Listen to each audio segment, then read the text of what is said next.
We talk about opportunities which exist in the market. What we haven't talked about so far is how to scale and how to scale small business, particularly in the UK now with costs of employment being so high. And one of my favourite methods is using virtual assistants. Now, I know that you use virtual assistants in some instances yourself.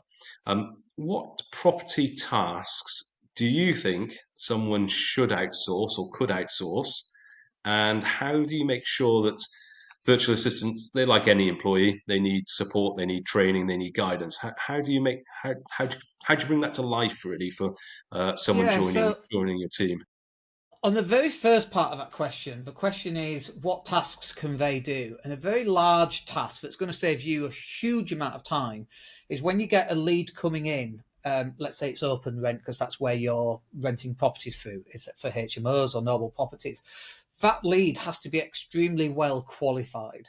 So we have a list of questions that we ask every person coming in. Some of them, those questions are used to catch the tenant out and to piss them off a little bit. I'm give you some examples, and you'd be like, "Why do you want to piss off a tenant?"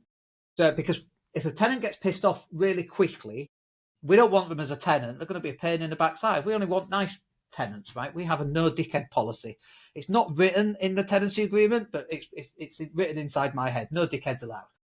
So if someone's going to be offish when they're in that qualification period, brilliant. So some of the questions we ask, and especially on HMOs, who's moving in? Because that can affect, if you're in an Article 4 area and you've got 4 people in a house and a couple's moving in, that's 5 people. You're now in breach. There's 30 grand fines. So you need to qualify that. Oh, who's staying? It's just me, but my wife will join me in 6 months. Yeah, that's not for you. Okay. So having that person qualify them. Some of the others, studio apartments in Leeds, and it's got no parking. And so one of the questions is, do you need parking? The advert says very clearly, there is no parking. It's in massive letters, says it several times. Oh, yeah, we definitely need parking. I'm like, they can't even read the goddamn advert that says no parking several times, and yet they want parking. So that's another brilliant question. So we have a list of questions. When are you wanting to move in? So we're in September now. Yeah, July 2026. Like, what sort of I get it for students, student houses, they come empty in June. I get that. City centre flats, what planet are you on? How do I know if that property's going to be empty or full or what? Right. So those questions, because if you don't ask these questions and then you get to your viewing and then they go, yes, I'm wanting to move in July, you just completely wasted your own time. You've had to pay for car parking, you've paid petrol, you've wasted your time, most valuable commodity that we all have. So that VA should be qualifying those sorts of people much better. The other thing I think they can do is if you've got pictures, like send them over to a VA who can actually edit the pictures to make the properties look nice. That's a good start. But also don't make the property pictures look too nice.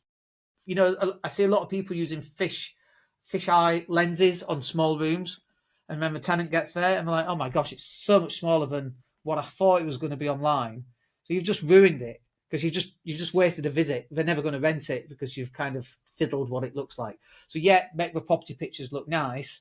If it's an outside of a property and it's got grey clouds, remove that, put a nice blue background to it, make it look sunny. Honestly, it's ridiculous as it sounds, but you'll see a higher conversion based on whether the pictures have sunnier backgrounds or not. Crazy, right? It's human